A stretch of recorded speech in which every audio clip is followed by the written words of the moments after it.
There's a new line of On shoes that use a new kind of cloud while de-emphasizing a speedboard. It's an experience that I really enjoy. The Cloudsurfer managed to keep its magic over the course of my long-term review, and now it's time to see if its big brother can do the same.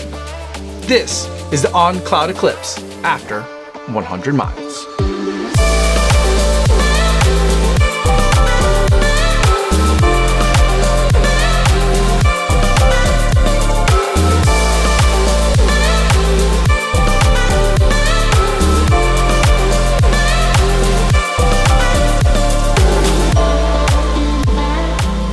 Yo, what's going on? My name is Kofuzi and I'm a non-elite runner who reviews shoes here on YouTube. And today I'm going to talk to you guys all about the On Cloudeclipse after 100 miles. But before I do want to go over some disclosures. On sent me these shoes to review, so I did not have to pay for this pair. However, no one's paying me to make this video or to include their shoe in this video, and no one's got to get a chance to preview any of my footage or my thoughts before you guys get a chance to see this video on YouTube. So with that disclosure out of the way, let's talk about the On Cloudeclipse after 100 miles. And for my long-term reviews, I like to go over how I've been using the shoe, how the shoe's been physically holding up, and then I'll update my pairing recommendations and the buying guide and some alternatives you might want to consider. First, let's go into how I've been using the shoe.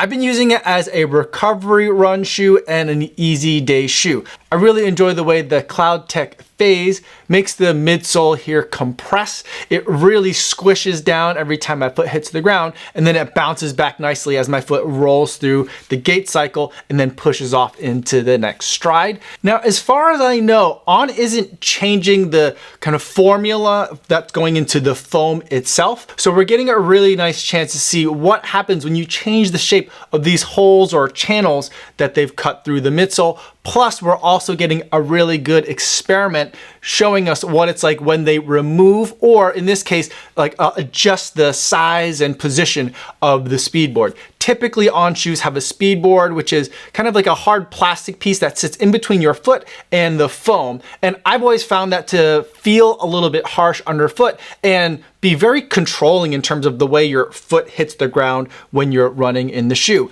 I've long advocated that they should get rid of it, at least in a couple of models of shoes, and I'm very happy that they started doing that, removing it completely from the On Cloudsurfer and relegating it to the status of basically just a little torsion bar at the bottommost portion in the center portion of the shoe right underneath the arch, where shoes tend to kind of tip in a little bit depending on how your foot strikes the ground. And so what I found is that by removing a speed board from the shoe and by changing the shape of the channels or clouds that are cut into the shoe, we're getting a really nice squishy experience that's been predictable and enjoyable throughout the time that I've been using the shoe.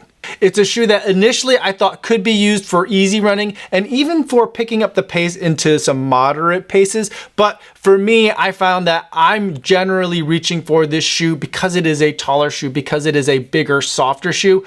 I've been reaching it for days where I'm feeling a little bit tired, I'm feeling a little bit beat up, and I want something to pamper myself. And the On Cloudeclipse has been really great for that.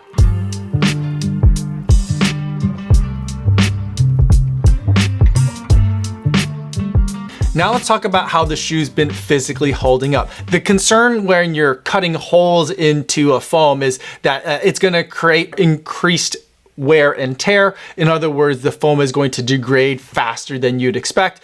But so far for me, the foam still seems to be responding really well. Yes, there's a little bit of wear in it. It doesn't feel like a brand new out of the box shoe anymore, but that's not something that I'm really expecting from a shoe at the 100 mile point. And I feel like the shoe is developing and changing in a way that I would anticipate for a shoe at this 100 mile point. Visually speaking, there is a little bit of creasing that's happening in this shoe, but a lot less than I would anticipate. And I know visual creasing is not a perfect indicator of how much a shoe has been worn or how much it's been used, but to the extent that we can use it a little bit, I do feel like that the On Cloudeclipse is holding up visually quite well, which is consistent with what I'm feeling underfoot. As far as the rubber on the outsole goes, it's also holding up really well. There's a very fine kind of like bubbled pattern that was etched into the rubber on this outsole. And in some of my higher wear areas, I can see some of that's wearing down. And then in my highest wear areas,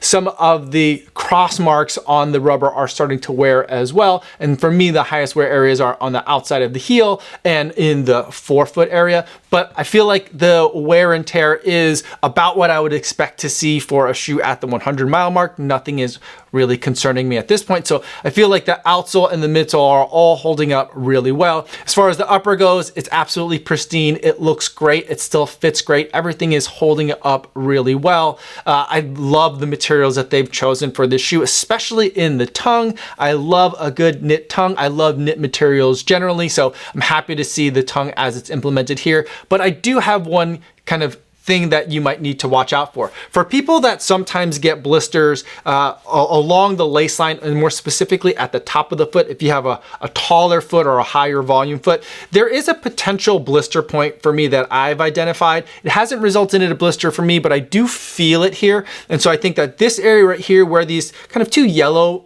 parts here are with the stitching, that in and of itself isn't really the problem, but that combined with the way that the lace is kind of secured down right here with this loop, plus the fact that this white tongue is sewn in a pattern that kind of circles around the top of the foot. The stitching for the tongue and these yellow points are kind of all in the same spot right here on the foot. And so a lot of times I'll feel it during my runs, and even on some of my longer runs, it hasn't resulted in any blisters or even any hot spots, but it's something that I feel. So I feel like if you're sensitive there, you might be wanting to wear a thicker sock if you are going to be reaching for the On Cloudeclipse. But that's really the only one negative that I could find for a shoe in this class of this caliber. I've been really enjoying it, and I'm very happy to see that On is experimenting and iterating on some of its core design principles.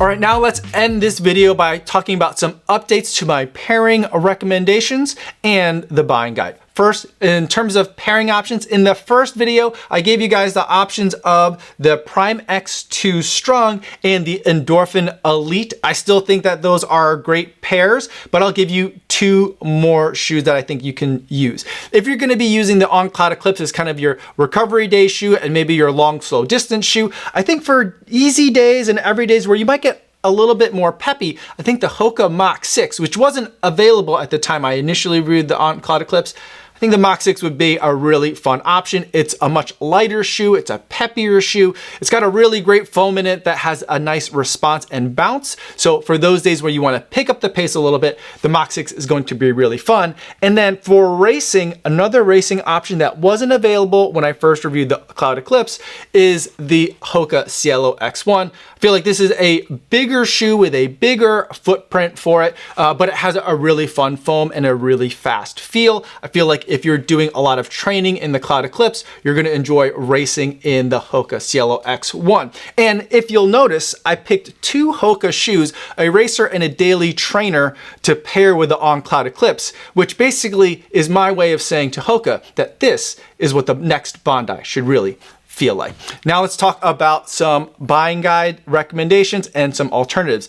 This shoe is still retailing for $180, which is a lot to pay for a shoe that you're going to use kind of for everyday use. On shoes tend not to really go on sale that much until the way end of the product life cycle. So I feel like that's the price you're going to be paying. Let's see where that $180 price tag stacks up against the rest of the market. Initially, I told you to also look at the Invincible 3 and the Super Blast. I do think that those are still probably two of the closest shoes to what the On Cloudeclipse is trying to deliver. I'll give you two more. The next one that I'm going to talk about is from New Balance. That's the SC Trainer version 2. I feel like this is a shoe that I easily could have put in the recommendations in the initial video, because these are two shoes that are kind of targeting the same people for the same use cases and trying to do it in the same way with a nice squishy foam and a rigid element in the shoe that helps to give it a little bit more roll off so it can stay a little bit more peppy. The SC Trainer 2 has been out for a while now, so I would expect it to be on sale,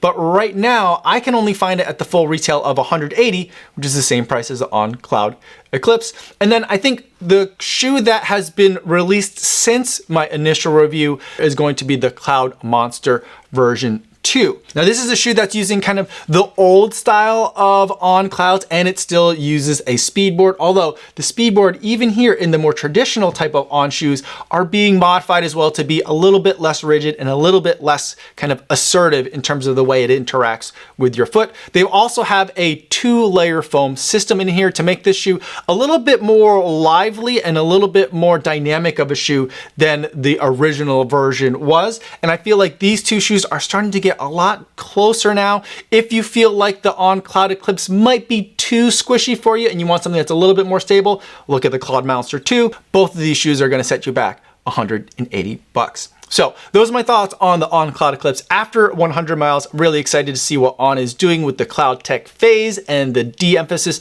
on the speedboard. Hopefully we'll see a lot more of that in the future because I think they're really onto something. If you've been able to run in the On Cloudeclipse and you've put more than 100 miles in yours, I'd love to hear about it in the comments down below so that other people can get a sense of how the shoe is holding up for mileages that are higher than I normally get to put into a shoe. Or feel free to stop by the live stream I do Monday through Friday over on the Kofuzi Run Club channel. I'd love to hear about your experience in the On Cloudeclipse over there in the chat. That's all I have for today, everybody. Thanks so much for making it all the way to the end of this video. Hopefully you guys are staying safe out there on your runs, and I'll see you in the next one. Yo, what's going on?